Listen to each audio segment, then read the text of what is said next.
Hello viewers, welcome to Khalajan's kitchen. I'm Farhanda and today I'm making lentil curry. Traditionally, cooking lentil curry at least takes an hour unless you're making it in a pressure cooker. Today I'm going to be using canned lentils and that will reduce the cooking time drastically.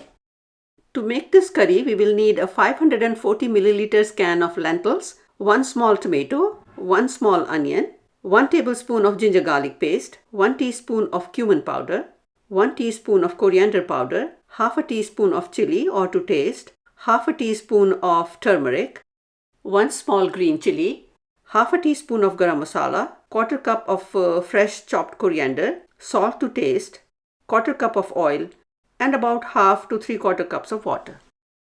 We will start by placing a pan on medium-high heat and adding the oil, and once the oil is hot enough, we will add the chopped onions. Cook the onions until they start to brown. It will take about 3 minutes to get to this stage.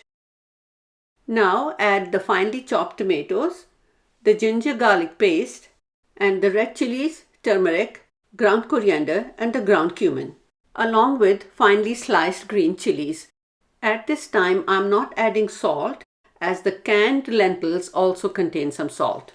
Mix all the ingredients and cook them for a few minutes, and then add quarter cup of water. Cook until it comes to a boil. Cover it and let it cook for about another 4 to 5 minutes. Check the masala after 4 minutes and you will see that the tomatoes and the onions have softened and some of the water has evaporated. Now we are going to cook it on medium-high heat until all the water has evaporated and the masala has released some of the oil. At this stage, add the lentils along with all the liquid in it and then add quarter cup of water. After mixing the water with the lentils, I'm going to check if it needs more salt. I added only half a teaspoon of salt because it is going to cook and thicken, so if we put more salt, it will get too salty. Cover the lentil curry and let it cook until it comes to a boil and cook it for another 3 to 4 minutes.